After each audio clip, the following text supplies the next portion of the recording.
नमस्कार, अस्सलाम वालेकुम। मैं आपका अपना वसीम अहमद शेख और आप देख रहे हैं आस्था शक्ति न्यूज़ लाइव। खबरें आपकी।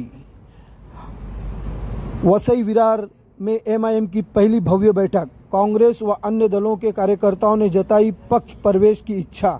आपको बता दें, वसई विरार में ऑल इंडिया मजलिस-ए इत्तेहादुल मुस्लिमीन की पहली भव्य बैठक, ऐतिहासिक बैठक का आयोजन किया गया, जिसने स्थानीय राजनीतिक माहौल में नई हलचल पैदा कर दी। कार्यक्रम का आयोजन कांग्रेस के पूर्व महाराष्ट्र पर्यावरण विभाग उपाध्यक्ष अम्मार पटेल और समाज सेवक शाहिद फारूकी द्वारा किया गया था।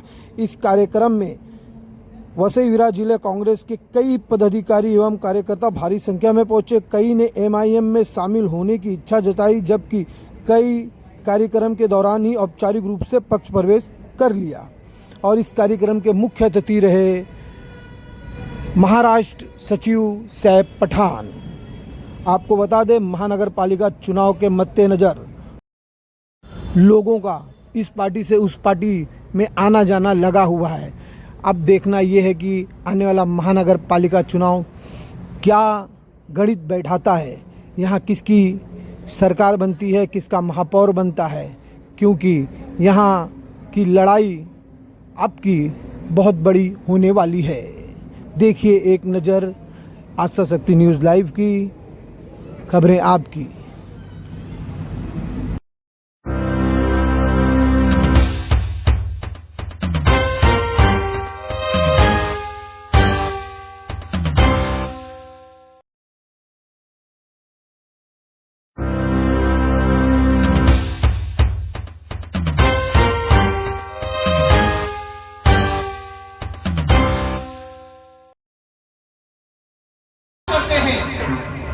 मजलूमों की बात करते हैं, पीड़ितों की बात करते हैं, दलितों की बात करते हैं, पिछड़ों की बात करते हैं, आदिवासियों की बात करते हैं, और लोग हमें बोलते हैं हम सेक्युलर नहीं है। और कौन सा सेक्युलरिज्म ढूंढ रहे हो? आज दोस्तों मुझे बहुत खुशी हो रही है, दिल मेरा खुशी से ऐसे गदगद हो गया है।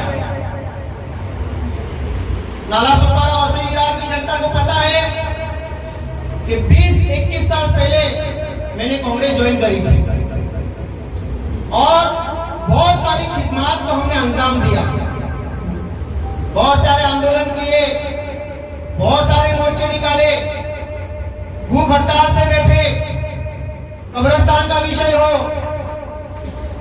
मजलूमों की आवाज का विषय हो, वसई विरार की आवाम के विषय हो, उस पे हमारे लोगों ने और हमने मिलकर काम किया। मगर देखा गया कि कहीं न कहीं हमारी आवाज को दबाया जा रहा है, हमारी आवाज को बंद किया जा रहा है। इसके लिए दोस्तों, वसई विरार की आवाम के दिल में एक दर्द था, वसई विरार की आवाम के दिल में एक मोहब्बत थी कि ये मजलूमों को अगर कोई हक दिला सकता है, ये मजलूमों की आवाज को अगर कोई बुलंद कर सकता है, तो वो वैसी है। कौन है भाई? ओवैसी साहब। इसके लिए आज हमने हमारे बुजुर्गों की सरपरस्ती में, हमारे अकायद की सरपरस्ती में, हमारे उलमा इकराम की सरपरस्ती में हमने एक बहुत अहम कदम से उठाए हैं। लोगों के दिल में एक बात थी, आज से 11 साल पहले नाला सुपारा वेस्ट में किसी ने एआईएमआईएम का ऑफिस खोलने का बैनर लगाया। दोस्तों मुझे पता है, वो पेपर कटिंग मेरे पास में आज भी है, वसई एमआईएम ना लो एंट्री में डंके के चोट पे अम्मार पटेल बोलता है वसई में एमआईएम आ गई है।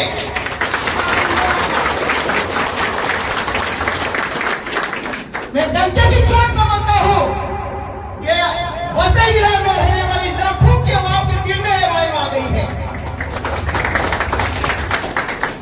अरे हमारे हाथ तो रोक सकते हो, हमारे लोगों को रोक सकते हो, हमारे दिल हमारे कब्जे में हमें कोई रोक नहीं सकता।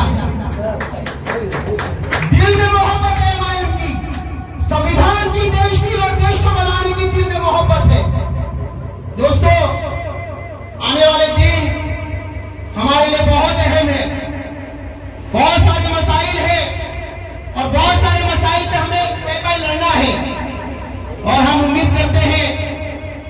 प्रदेश की पूरी कमेटी ऑल इंडिया मजलिस इत्तेहादुल मुस्लिमीन की और हमारे प्रदेश के अध्यक्ष जनाब इम्तियाज जलील साहब, उन्होंने एक कहावत दिया है और सेब भाई ने चिंगारी दी है।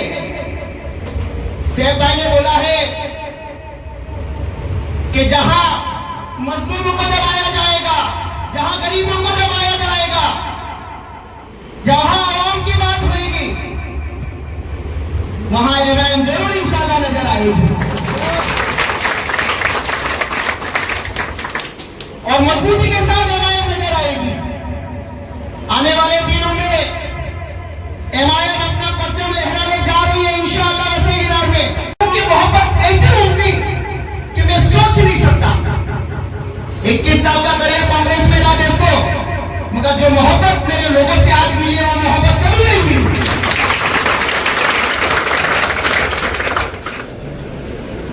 जो ताकत और जो हौसला, वही आपकी मोहब्बत की बुनियाद पे मार और अम्मार के सारे लोग यहाँ पे खड़े आज आपके सामने और इंशाअल्लाह आने वाले दिनों में इसी हौसले के साथ में, इसी ताकत के साथ में, इन्हीं दुआओं के साथ में वसई विरार में एमआईएम अपना परचम जोर से लहराएगी इंशाअल्लाह।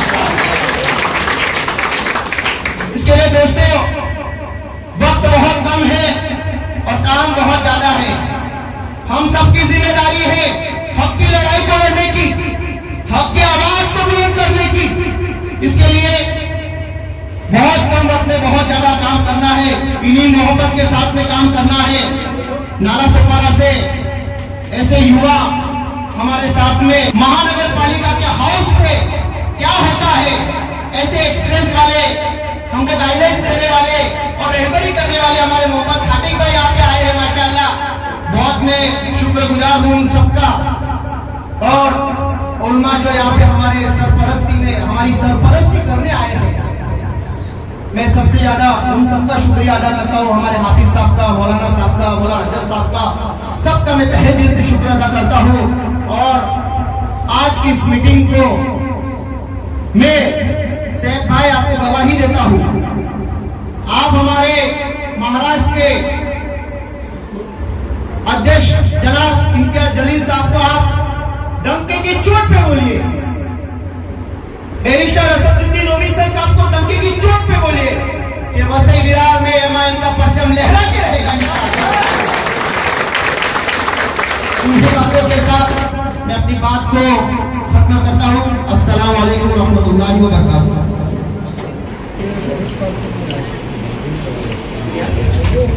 और यहाँ पे मेरे अजीज दोस्त शोहेल भाई तशरीफ लाए। शोहेल भाई से बोलता हूँ कि यहाँ पे डाइस पे आए, इंशाल्लाह उनका भी इस्तेमाल किया जाएगा।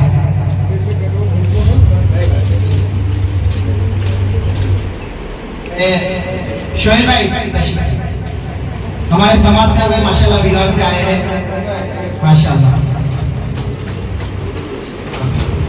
मैं शाही भाई से बोलूंगा उनका इस्तेमाल करेंगे। कारी साहब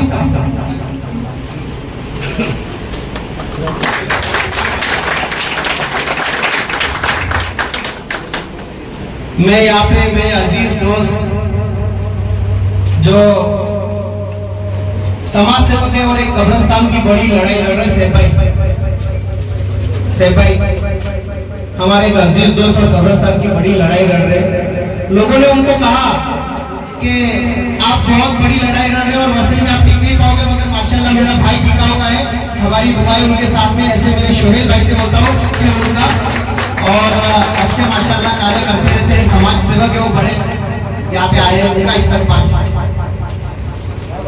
ये एमआईएम पार्टी की तरफ से नहीं, मोहब्बत की तरफ से आपने जो हक की आवाज को बुलंद किया वसई विरार में, ये उसका आपका इस्तेमाल है माशाल्लाह। सेब भाई को बोलूंगा कि सेब भाई इनको गुलदस्ता दे, क्योंकि बड़ी लड़ाई लड़ रहे हैं हमारे शोहेल भाई माशाल्लाह।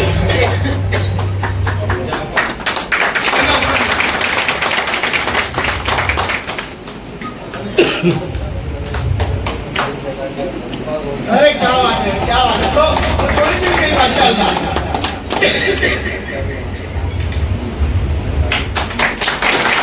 माशाल्लाह मैं शोहेल भाई को जिंदा दिली की एक मिसाल समझता हूँ माशाल्लाह। शोहेल भाई समाज सेवा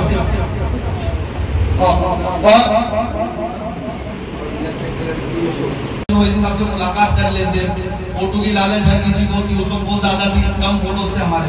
हम सोचे, लेकिन हमको पता चला कि आज इतने मेहमानों को छोड़ करके, अपनी सगी बेटी की शादी को छोड़ करके वो शख्स पूरे हिंदुस्तान की बेटियों के हकूक के लिए लड़ रहा है। आप सोचे, कई हजार किलोमीटर का सफर उन्होंने तय किया कि मैं हिंदुस्तान की बेटियों को नहीं छोड़ूंगा, भले से मेरे घर में मेरी बेटी की शादी हो। ये तो मैं आपको एक वाक्य बता रहा हूँ, वक्त रहता मैं आपको बहुत बता सकता, क्यों हमको ऐसा लीडर चाहिए, क्यों हमको इम्तियाज जलील जैसा लीडर चाहिए। आज आपने देखा, जब बात हर चीज पे तो हो ही रही है, कहीं पे हमको मॉब लिंचिंग करके मारा जा रहा है, कहीं हमारी दाढ़ी पकड़ के मारा जा रहा है, कहीं हमारे दलित भाइयों को मारा जा रहा है, कहीं हमारे को दोष के नाम पे मारा जा रहा है, कहीं पे हमारे खिलाफ कहीं कितने ऐसे बिल लाए जा रहे हैं हिंदुस्तान के अंदर के, जिसके लिए अगर हम एहतजाज करने की बात करें तो हमको रोका जाता है। अभी हाल ही में आपने देखा होगा कि सिर्फ आई लव मोहम्मद लिखने पर, एक पोस्टर लेने पर एफआईआर की गई हम पर। बात इस हद तक बढ़ गई है कि अभी हमारे हुजूर पाक सल्लल्लाहु अलैहि वसल्लम की शान में गुस्ताखी हो रही है। उसके लिए हम कहने, हम उनके उस पे बोले, उस पे बात करें तो रोका जा रहा है। तो सोचिए, कौन ऐसे में था, कौन ऐसे में लीडर था ऐसा जो पूरे महाराष्ट्र के मुसलमानों को रोड पे ले आए? वो इम्तियाज जलील साहब थे। कोई दूसरा लीडर ये हिम्मत नहीं करता। इतना रोका गया, हमें रोका गया, हमारे मुमरा में हमको रोका गया, आगे हम बढ़े, हमको वहां रोका गया, इम्तियाज भाई को जगह जगह रोका गया। लेकिन उन्होंने कहा कि अगर हमारी हुजूर की शान में गुस्ताखी होगी तो हम आएंगे, हम रोड पे आएंगे, और अगली बार हुई तो इससे ज्यादा तादाद में आएंगे। और आपको उसके नतीजे पता है कि जब इम्तियाज भाई है, उसके बाद से हुजूर की शान में गुस्ताखी करना बंद की गई हिंदुस्तान के अंदर। और जो हमारी दूसरी यानी उस वक्त हमारी मांगनी थी, हमारे रहमान आजादी साहब को छोड़ा गया। तो ये ताकत रखती है मुझे, ये यानी आप सोचे मेरे भाई कि हिंदुस्तान आजाद हो, हमने हर किसी ने एक पार्टी पे भरोसा किया। पिछले 65 सालों में उस पार्टी ने हमारे साथ क्या किया? आज हमारे लोग कहा है 20-20 साल हम बेगुनाह होने के बावजूद भी जेलों में रहते हैं, कोई हमारे लिए नहीं बोलता। 20 साल बाद हमको बस एक कोर्ट से ये बोल के छोड़ दिया जाता है कि भाई आपके साथ गलती हुई, हम माफी चाहते हैं। क्या उनके माफी मांगने से क्या 20 साल वापस आ जाएगा? उन बच्चों को उनके बाप से मोहब्बत वापस मिल जाएगी, ये वापस आ जाएगा। अगर आज भी हमने अपनी क़यादत को खड़ा नहीं किया ना मेरे भाई, तो आने वाला वक्त इससे बदतर आने वाला है। सोचे पिछले 65 सालों में हमने क्या गलतियां की? हमने बस ये गलतियां की कि हमने, मुसलमानों ने स्पेशल एक ही गलती की कि उसने कभी अपने कैंडिडेट को जिताने के लिए वोट नहीं किया, कभी उसने अपनी पार्टी को जिताने के लिए वोट नहीं किया, उसने हमें बीजेपी को हराने के लिए वोट किया। और यही हम गलतियां कर रहे हैं। अब वक्त आया कि हम अपनी पार्टी को और अपने कैंडिडेट को जिताने के लिए वोट करना शुरू करें। अब हम अपनी पार्टी का झंडा पकड़े। देखिए 65 सालों में आप इलेक्शन कमीशन के ऑफिस जाए, 2500 से ज्यादा पार्टियां रजिस्टर्ड है। क्या बात है कि हर समाज ने अपनी पार्टी बना ली। तो हम क्यों सिर्फ बीजेपी को हराने के लिए वोट करेंगे? और हम वोट करके भी क्या हासिल कर पा रहे हैं? आपने अभी बिहार में देखा गठबंधन का क्या हाल हुआ। अभी किसी में बीजेपी को हराने की ताकत नहीं सिवाय बैरिस्टर असदुद्दीन ओवैसी साहब। अगर आने वाले वक्त में हम चाहते हैं कि हमारा मुस्तकबिल संभले, वसई विरार के जो मसले हैं, रोड्स के गड्ढे जगह जगह पर, यहाँ पर हमने सुना है महानगर पालिका के यानी जरा भी काम नहीं हो रहे, यहाँ पर कब्रिस्तान के मुद्दे और ऐसे बहुत से मुद्दे। अगर हम चाहते हैं कि ये हालात बदले, हमारे लोगों का यहाँ पर मुस्तकबिल बदले, तो हमको एक परचम के नीचे आना होगा। मैं यहाँ पर आप सबको दावत देता हूँ। मुझे पता है कि आज हमारी पार्टी से सब जुड़ने नहीं आए, कुछ हमारे आने चाहने वाले, कुछ दूसरी पार्टियों से भी आने मेंबर से, मैं उन सबको दावत देता हूँ, भाई आओ, आप आज मौका अपनी क़यादत को मजबूत करना है। आज हमारे पास शायद ऐसा लीडर है जो 65 सालों में नहीं था, शायद पिछले 65 सालों में कोई ऐसा लीडर नहीं गुजरा, और आने वाले 700 सालों में भी कोई ऐसा लीडर नहीं गुजरेगा मेरे भाई, जैसा बैरिस्टर असदुद्दीन ओवैसी साहब आज है। तो आइए अपनी क़यादत को मजबूत करते हैं, अपनी पार्टी बनाते, अपनी पार्टी को मजबूत करते हैं। आज एक शख्स जो आपके लिए तकलीफें उठा रहा है, आपके लिए सोचिए, खुद अपने घर में मुसाफिर बना हुआ है, अपने घर में नहीं है।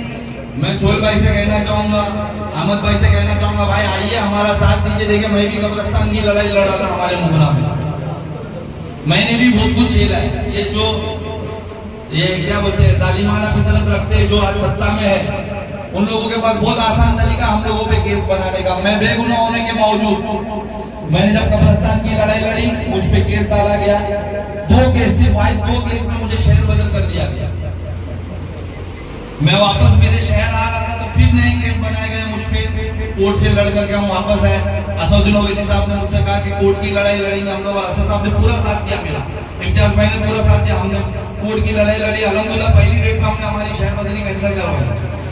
हम वापस आ रहे थे तो बेगुनाह होने के बावजूद मुझे जेल डाल दिया गया, 40 दिन जेल रखा गया। लेकिन ये नहीं जानते थे कि हमें जेल डालना, हमको यानी शहर बदल करना, इससे हमको कोई फर्क नहीं पड़ता है। तो हमारी तारीख है, ये तो हमारी यानी हिस्ट्री रही है। मुसलमान जेल जाना भी यानी यूनुस अलैहिस्सलाम की सुन्नत समझता है। इससे हमारे हौसले पस्त होंगे। मैं आपको दावत दूंगा, आइए देखिए आज दूसरी पार्टी होगी तो मुझे साथ नहीं देती, लेकिन बैरिस्टर असदुद्दीन ओवैसी साहब ने आज देखिए कि आज मुझे यहाँ पर आपके बीच में लाके खड़ा कर दिया। आज बिहार जैसे हो या हम मध्य प्रदेश हो, हम दिल्ली हो, सब तरफ हम प्रचार के लिए जाते हैं। क्यों जाते हैं? क्योंकि वो आपके बीच में से लीडर बनाना चाहते हैं। वो हमको मौका देते कि हम बोलना सीखे, हम करें, और ऐसा मौका कहीं नहीं मिलेगा। अभी हमारे भाई ने अपनी शुरुआती स्पीच में कहा कि मैं 20 साल से दूसरी पार्टियों के साथ जुड़ा हूँ, लेकिन 2 दिन में मुझे वो इज्जत मिली जो पूरे 20 साल में नहीं मिली। लोगों से वो मोहब्बत मिली। आपने सुना अम्मार भाई ने कहा, मैं अम्मार भाई से कहता हूँ अम्मार भाई इंशाअल्लाह ताला आप मजलिस से जुड़े रहिए। ये जो इज्जत आपको मिलती है शायद भी है वसई विरार में मिलेगी, कल पूरे इंशाअल्लाह मुंबई और महाराष्ट्र में मिलेगी। मैं बस आपको पैगाम देने आया हूँ। ये देखिए हम लोग यहाँ पर अभी यार ये आपके भरोसे ही आ रही है। आज के बाद आप हमसे जुड़ते हो और कोई आपको रोकता है तो इंशाअल्लाह ताला उसके पीछे हम खड़े मिलेंगे। हम आपको तन्हा नहीं छोड़ेंगे। आप हमारे साथ बढ़िए, अपनी क़यादत को मजबूत करिए। यहाँ पर अमर भाई है, शाहिद भाई है। इंशाअल्लाह ताला आने वाले टाइम पे हमारी बड़ी जिम्मेदारियां निभाएंगे। और भी कुछ लोग हैं यहाँ पर, अहमद भाई है, आप में से कोई और होगा, उनको भी इंशाअल्लाह ताला आने वाले वक्त में बड़ी जिम्मेदारियां दी जाएगी। हमको एकजुट होकर के काम करना। अगर हमने ये सोचा कि बैरिस्टर असदुद्दीन ओवैसी साहब की सोच को मजबूत करना है, उनके हाथों को मजबूत करना है, तो हमको एकजुट होकर के काम करना है। आइए, और मैं आपसे बस मेरी अभी तकरीर खत्म करने से पहले मैं आपसे वादा करता हूँ कि अगर हमने एकजुटता दिखाई, मैं बाजू में आपके मुमरा से हूँ, आप जब बुलाओगे मैं इंशाअल्लाह ताला आ जाऊंगा। अगर यहाँ पर हमारे लोग को फंसाया गया है, कुछ भी हमारे लोग के साथ गलत किया गया, तो जितना वक्त मुझे वहां से लगता है आने के लिए, मैं इंशाअल्लाह ताला आ जाऊंगा मजलिस की तरफ से। और आने वक्त में अगर हम एकजुट रहे तो इंशाअल्लाह ताला ये भी वादा हूँ कि आने वाले वक्त में हमारे जितने बड़े लीडर आने सब आपके बीच रहेंगे।